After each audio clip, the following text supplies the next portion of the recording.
Coffee, cake, and Camo would not be possible without the support of our awesome partners.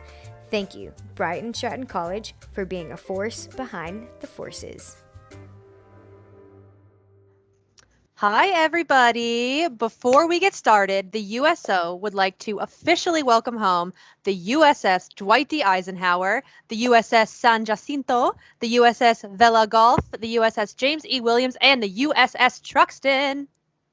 Though we can't be pierside like we usually are for homecomings, we sure are really happy to help these FRGs out and to see these ships pull into port.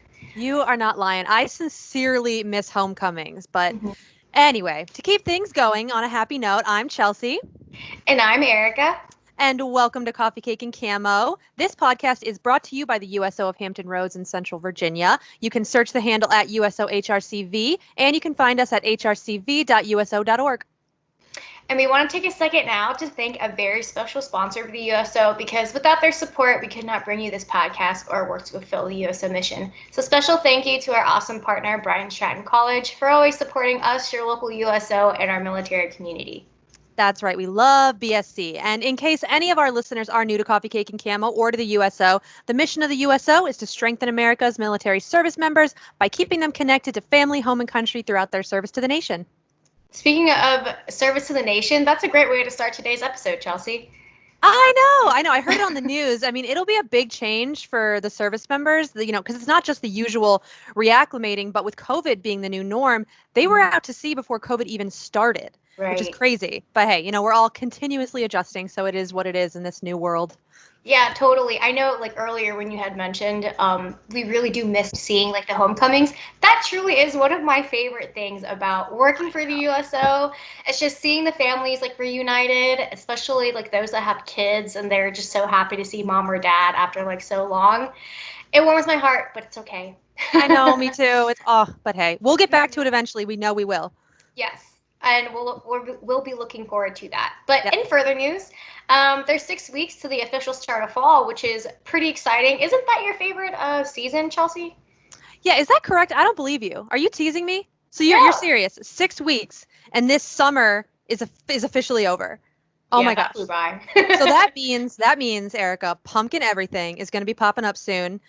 I'm so excited. And it's funny too. I was actually thinking that I can't believe how challenging yet completely uneventful the summer of 2020 has been. It's insane. But on a bright side, I did get to catch up on some summer reading. And I think I mentioned that in one of our earliest podcasts that since the onset of COVID, I've been reading a ton.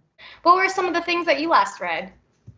So there have been a lot, but I guess the one that was the most exciting, it wasn't the most recent, but it was the most exciting. It's called Where the Crawdads Sing. It's a book by Delia Owens. And okay, so I can't get into too much detail with this book because it would be a major spoiler alert, because the book starts out basically detailing the life of this impoverished girl, Kaya.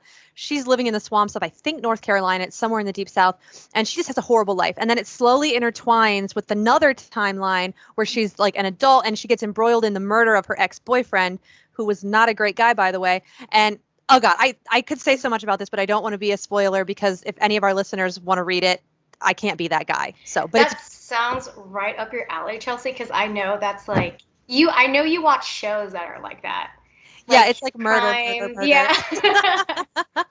That's such a trend. But what about you, Erica? What was your last good read? So I've read a few really cool books, but one book that I've read is Why We Sleep by Matthew Walker. So it actually was one of Bill Gates' holiday recommendations of 2019. He definitely learned a lot on how to get better sleep and why it's important. Also which sleeping patterns we should practice if we want to lose weight, if we want to memorize info better. Or if we just want to get into deeper sleep. And for us, I mean, getting into a new routine of working from home and COVID, sleeping patterns, they change a lot. So I definitely think that some of the tips that I've learned, I've tried to incorporate it, and especially with the change of pace with life, it's helped because sleep is important. I mean, we all know that, right? So I've enjoyed it. I'm calling you later and you're going to tell me tips because I can't sleep at all anymore. I mean, it's I don't know. I always thought it was a factor of me getting older, but maybe it is just COVID related. I don't know, but I'm going to call you for tips. We all know some common tips about sleep. It is important, we should have it. But I guess what I really like about this book is that it really goes into depth through different studies on why we should sleep. I mean, and even like why certain animals like sleep longer or less than like we do. Yeah, and some like debunk some myths. So I don't know. I just think it's a really cool book. So I mean, if you want to borrow a copy, like I'll ship it to you. Yeah, we could do tradesies. I'll give you Where the Crawdads Sing. You give me this one, and then we'll switch back. Oh, I'm totally down. That sounds like great. But I mean, there's so many good books out there. I mean, I know some like we've probably read more than once because they're just that good. You know, something that I do, I read books sometimes more than once just because they're so far above my head. Like I am not a science-minded person, but I'm super fascinated by science. So like I'll read these super high-level science books and be like, I'm gonna have to read that 60,000 more times until I get the hang of it. And most of the time I still don't, but it's just, you know, something to do. Right. I like those books because I don't really go towards science-y books, honestly. That's just like not my form of entertainment. For some people it's like more of their style. But I really like those books that you kind of like you read it and you unexpectedly like laugh out loud and then you realize, oh my gosh, I'm like in a quiet room and everyone heard me. That's kind of embarrassing, but you kind of just act like, no, I'm on the phone. See? Oh, that's the worst. Like if you're in a library or on a plane. Yeah. Oh, it's terrible. Yeah. But real quick, another thing that I heard in the news is how, and I think most of us know this, but how classrooms are going virtual when the school year starts. And I think, of course, it varies, but we've learned, though, us in particular, that these past few months, that virtual work and learning is just as important as physically being in a building or a classroom. Oh yeah, it's totally different. Even with like how productive we've been, you know, I've noticed a difference. I will say, and I've been saying it, I miss how like the physical interaction because we very much are like a work family.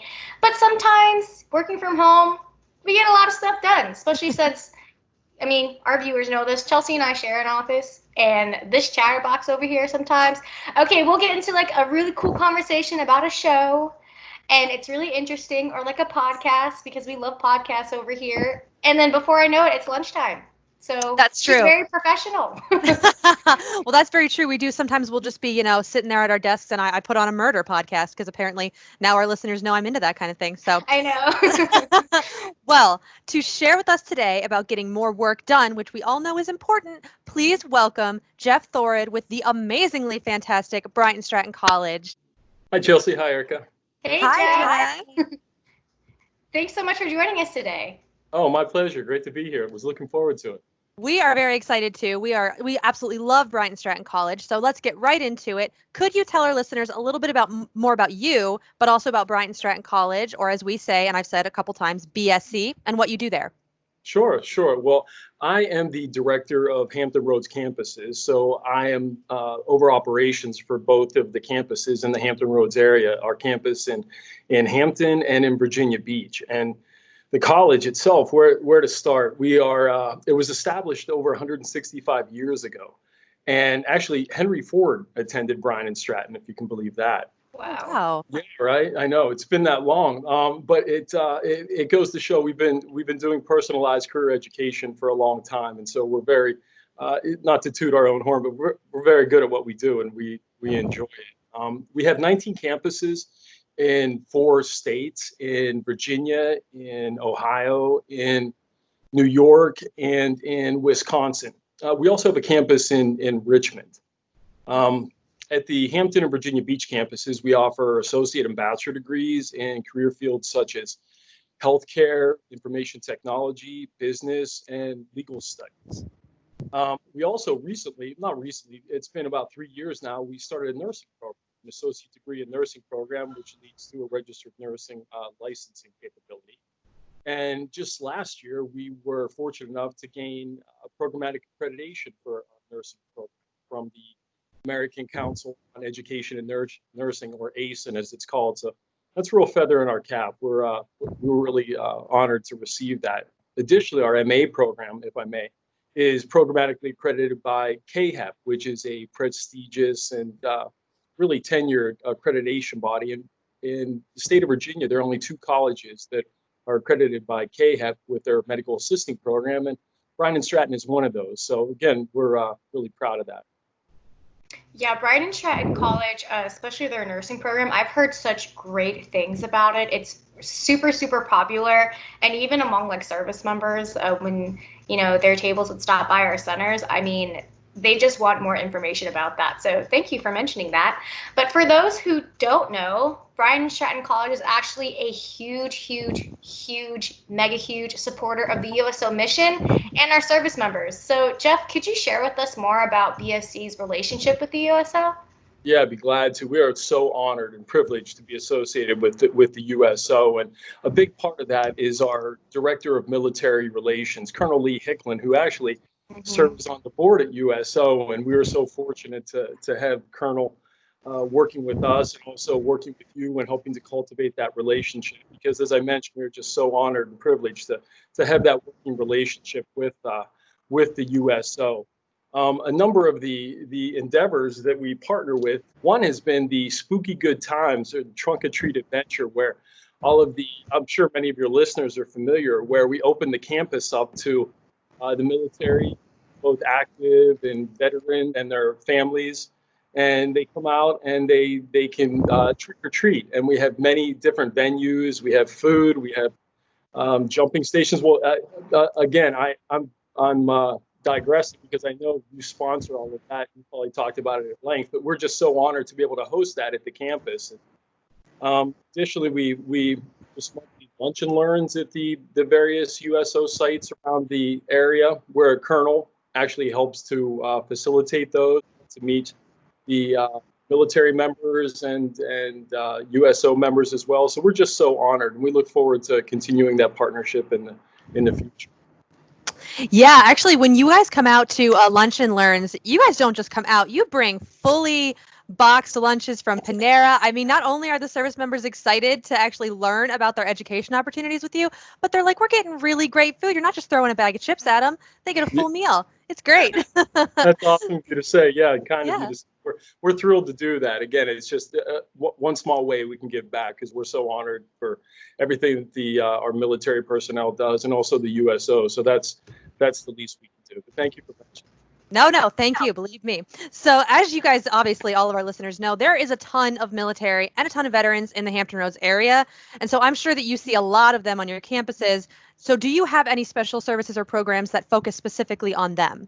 Yeah, absolutely. Well, one of the first and foremost is we are a yellow ribbon college. So when it comes to financing, is top of mind for many people, if not all people, when they're attending college.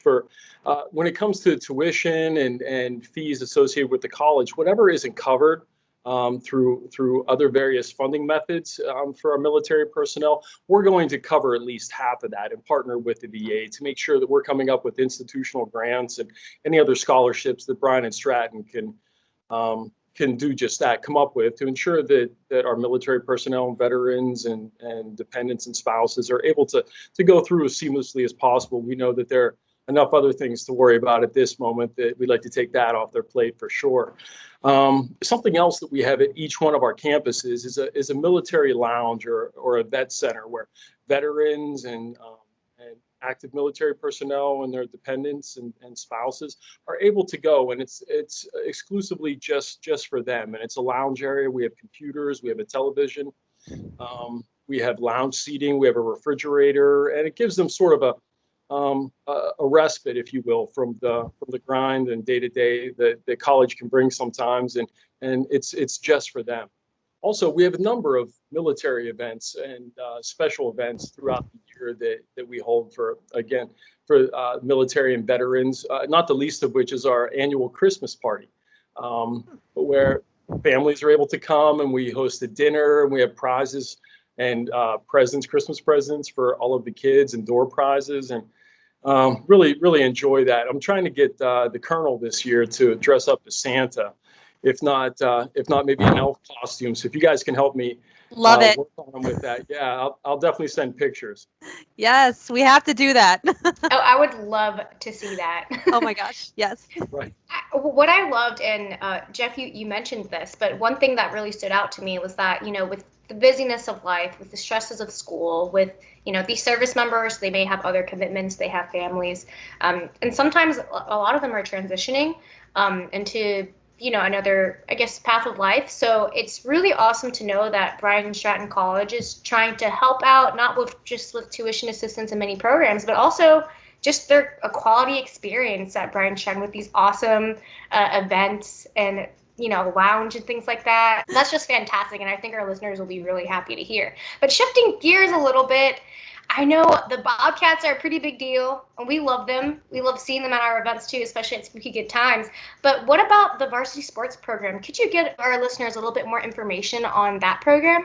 Yeah, sure, Eric. I'd be glad to. That's really one of my favorite topics. About 6 years ago, we decided to get into varsity sports at Bryant Stratton College. We started off with a men's varsity basketball team, and they were so successful really right out of the gate. We were spoiled. They were nationally ranked for most of the year, and you can normally find them within national rankings when the season is happening. We've had, of course, with the pandemic, there have been some adjustments to the season. Our fall season, I guess I should preface, we compete at the national junior college level, and we are members of the NJCAA, which is sort of a brother sister organization to the NCAA, but this is for junior colleges. And what we've done, or what they've done, and we're following suit, of course, while following CDC guidelines and regulations, all of the fall schedules have really been pushed to the spring. So all those sports that would have been played in the fall are moving to a spring schedule, such as basketball. But we're still having contained practices, along with, of course, pandemic monitoring. Not to get too deep into the woods, but just wanted everyone to know that we're crossing all our T's, dotting all of our I's, making sure that everyone knows that health and safety of our players and students and staff are paramount, which it is. But now, after mentioning that, the sports themselves, in addition to the basketball that I mentioned kicking us off, and women's basketball we've added, men's baseball, women's softball, women's volleyball, men's and women's track and field. And we have really a who's who of coaches as well, leading our, actually he just stepped down this year, but our head baseball coach up until this season was Gary Lavelle, who's former all-star pitcher, had played with the San Francisco Giants. He's from the Hampton Roads area. Wow. Right, Coach Patigliero. It's segued into good hands now. He's taken over, but it's such an honor to have Gary Lavelle associated with the baseball team. He's going to stay on as a pitching coach, and also our women's basketball coach, Cornell Parker. He was a former University of Virginia standout, all defensive player of the year. Our men's and women's track and field coach, Coach Claude Tukane, who was coaching at Western Branch for I'm not sure how many years, but he has about 19 state titles and multi-Olympians. And we were lucky enough to secure him, and he's just going gangbusters for us. And one thing I definitely want to mention, we have an e-sport team also. We started that last year, and very popular. And we have an e-sport lab. But in addition, we're just about to finish and put the finishing touches on a new state-of-the-art e-sport arena at the Virginia Beach campus. And everyone's looking forward to that opening. It has a jumbotron, a gaming jumbotron for competition, so that when we host tournaments and people are coming from all around, they'll be able to see the gaming. That's always been one of the biggest complaints. You learn a little bit. I didn't know much about esports a couple of years ago, but one of the bigger complaints is when the competitors are playing, the monitors themselves are kind of like a computer monitor or a laptop monitor. So many people who are behind them really can't see it. So what we've done, we've tried to preempt that, and we're putting a big jumbotron with 50-inch screens all around to make sure that people can see the competition. But just really exciting stuff, Eric. I appreciate the question, and as you can see, I'm passionate about it. And it's really great for the whole student body as well. It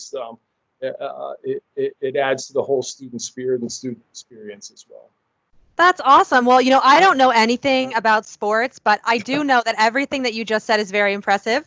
So any of our active duty service members out there looking for schools and they're interested in sports, BSC, check them out. And also esports is massively growing among our military population. So that's another great reason, to check out Bryant Stratton College. They've got it all. Come on now.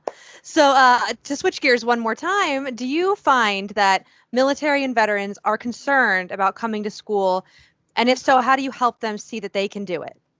Yeah, sure. And just like everyone is, and that's the last thing we would ever discount. As I mentioned a couple minutes ago, the health and safety of our staff and students is paramount to us. And we're going to great lengths to ensure that that's the case at the campus.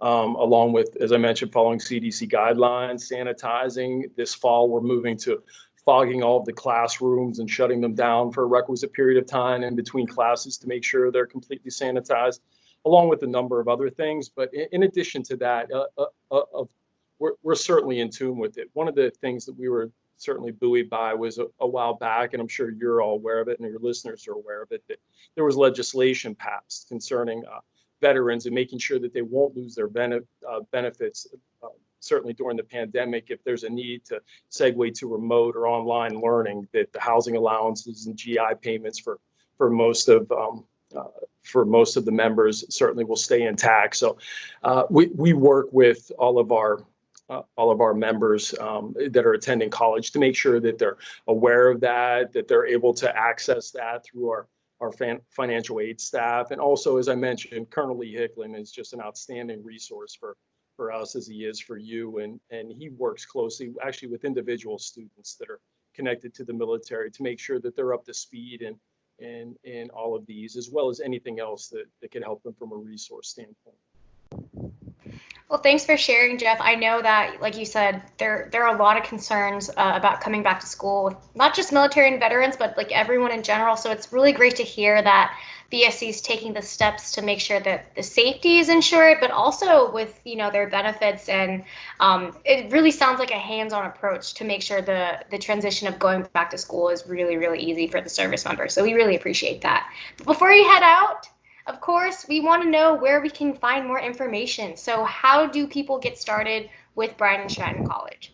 The best way that I always say to begin with is to call us either at the Hampton or the Virginia Beach campus, and we'll get you connected with one of our outstanding admissions reps who will drill down, find out what your passion is, what your career path or what your desires are. And that'll point you in the right direction of what program you may be best suited for. And as I mentioned before, with financing being top of mind, we'll make sure that everyone that calls in is able to speak with one of our financial aid representatives and learn about all of the options they have, not just loans, but as I mentioned, the grants and scholarships that are available as well, because there are quite a few of them out there.